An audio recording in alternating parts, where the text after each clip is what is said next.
বরগুনা ১ আসনের বাংলাদেশ ইসলামী আন্দোলনের নবনির্বাচিত সংসদ সদস্য মুফতি মাহমুদুল হোসাইন অলিউল্লাহ শুক্রবার রাত ৮টায় বিজয়ী ভাষণ প্রদান করেন। এই সময় হাজার হাজার সমর্থক ও সাধারণ মানুষের উপস্থিতিতে অনুষ্ঠানস্থল পরিণত হয় একটি উৎসব মুখর জনসমুদ্রে। নিজের ভাষণে মাহমুদুল হোসাইন অলিউল্লাহ বলেন, বিগত দিনের হিংসা, বিভেদ ও বিদ্বেষ ভুলে ধর্ম বর্ণ নির্বিশেষে কাঁধে কাঁধ মিলিয়ে বরগুনার উন্নয়নের জন্য আমাদের সকলকে একসাথে কাজ করতে হবে। তিনি আরও বলেন, বরগুনা কারো একার নয়, এটি আমাদের সবার। এই জনপদকে এগিয়ে নিতে হলে ঐক্য, ভালোবাসা ও সহযোগিতার রাজনীতি প্রতিষ্ঠা করতে হবে। জনতার উদ্দেশ্যে তিনি বলেন, আপনারা অর্থ দিয়ে, শ্রম দিয়ে, সময় দিয়ে যে যেভাবে পারছেন সহযোগিতা করছেন।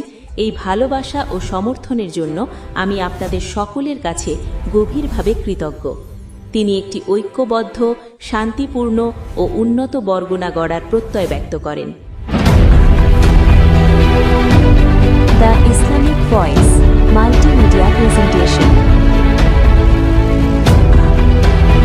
বরগুনা ১ আসনের বাংলাদেশ ইসলামী আন্দোলনের নবনির্বাচিত সংসদ সদস্য মুফতি মাহমুদুল হোসাইন অলিউল্লাহ শুক্রবার রাত ৮টায় বিজয়ী ভাষণ প্রদান করেন।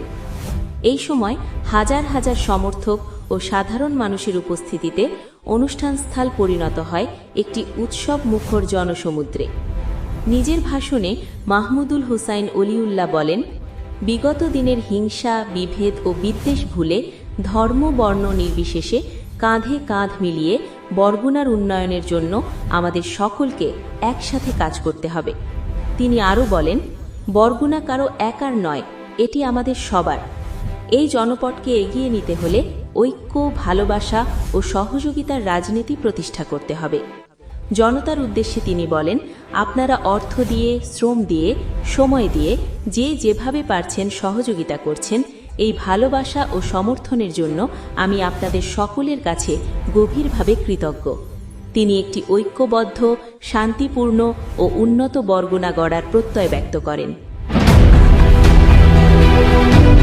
The Islamic voice multimedia presentation.